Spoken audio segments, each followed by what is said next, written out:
सिंध को कोरोना से नहीं, शाह वायरस से खतरा है। सूबे में कुत्तों को आजाद छोड़कर शहरियों को घरों में कैद रहने पर मजबूर कर दिया गया।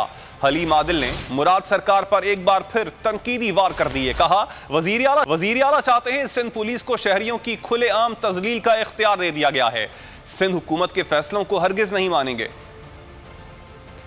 लॉकडाउन लगाया गया। कल हमने देखा कि हमें मोदी का लॉकडाउन याद आ गया। काठौर से लोगों को बसों से उतारकर ट्रांसपोर्ट बंद की। जिस अंदाज से इन्होंने इंडस्ट्रीज बंद की, नादिर शाही हुक्म के जरिए लॉकडाउन लगाए तो पाकिस्तान के खिलाफ एक साजिश। मुराद अली शाह पाकिस्तान के लिए सिक्योरिटी रिस्क बन चुके हैं। सिंध की हुकूमत पाकिस्तान के लिए सिक्योरिटी रिस्क बन चुकी है। मैं कहना चाहता हूँ, इस सूबे से न कोरोना खत्म हो रहा है, न मुराद अली शाह का रोना धोना खत्म हो रहा है। मुराद अली शाह सिर्फ रोना धोना मचाकर माल पानी इकट्ठा कर रहे हैं। सिंध की वैक्सीन के पैसे कश्मीर इलेक्शन में लगा दिए। सिंध की दवाई का पैसा कश्मीर में, कुत्ते की वैक्सीन का पैसा कश्मीर में। हाँ, लॉकडाउन लग सकता है इंसानों के लिए। मुराद शाह साहब, कुत्तों के ऊपर लॉकडाउन कौन लगाएगा? कुत्ते आजादाना घूम रहे हैं। लाड़काना में 500 लोगों को एक महीने में कुत्तों ने काटा।